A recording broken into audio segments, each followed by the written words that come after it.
പരിശുദ്ധ അമ്മയുടെ വിമല ഹൃദയ തിരുനാളാണ്. ഒപ്പം മറിയം ത്രേസ്യ അമ്മയുടെ തിരുനാൾ കൂടി നമ്മൾ ആഘോഷിക്കുകയാണ്. നോക്കിയൻ, വചനത്തിന് ഇടം കൊടുത്തവരാണ് ഈ രണ്ടുപേരും.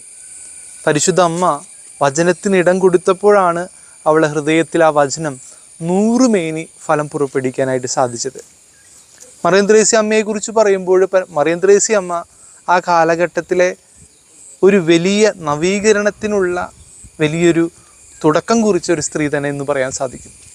സാമൂഹികപരമായിട്ടുള്ള എല്ലാ കാര്യങ്ങളും ഇടപെടുകയും അന്നത്തെ കുടുംബങ്ങളിലേക്ക് വലിയൊരു പ്രേക്ഷിത ചൈതന്യത്തോടു കൂടി കടന്നു വരികയും ചെയ്ത വലിയൊരു വിശുദ്ധ.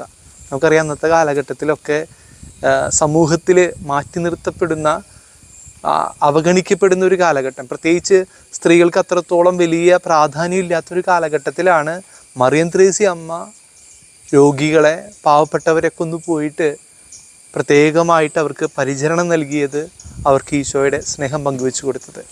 വചനത്തിൽ ഇന്ന് പറയുന്നുണ്ട്, നല്ല നിലത്ത് വീണ വിത്ത് 100 മേനി ഫലം പുറപ്പെടുവിച്ചു എന്ന്. നോക്കി, നമ്മുടെ ഹൃദയം നല്ല നിലമാക്കി മാറ്റണം. വചനം സ്വീകരിക്കുന്ന ഹൃദയങ്ങളൊക്കെ നല്ല നിലമാണ്. ഇനി അത് 100 മേനി ഫലം പുറപ്പെടുവിക്കണമെങ്കിൽ അതിനുവേണ്ടി നമ്മൾ അധ്വാനിക്കണം.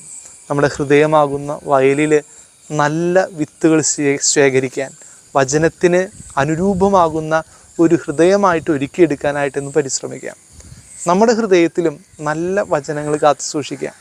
ആ വചനങ്ങൾക്ക് ജീവൻ കൊടുക്കാനായിട്ട് പരിശ്രമിക്കാം. അങ്ങനെ നമ്മുടെ ഹൃദയം 100 മേനി ഫലം നൽകുന്ന, ഈശോയ്ക്ക് ഇഷ്ടപ്പെട്ട ഹൃദയമായിട്ട് മാറട്ടെ. വിമല ഹൃദയ തിരുനാൾ ആഘോഷിക്കുമ്പോൾ നല്ല ഹൃദയം നമുക്കും രൂപപ്പെടുത്തിയെടുക്കാനായിട്ട് വചനം നിറച്ചുകൊണ്ട് നമ്മുടെ ഹൃദയങ്ങളൊക്കെ ഈശോയ്ക്ക് ഇഷ്ടപ്പെട്ട ഹൃദയമായിട്ട് മാറും. ദൈവം സമൃദ്ധമായി അനുഗ്രഹിക്കട്ടെ.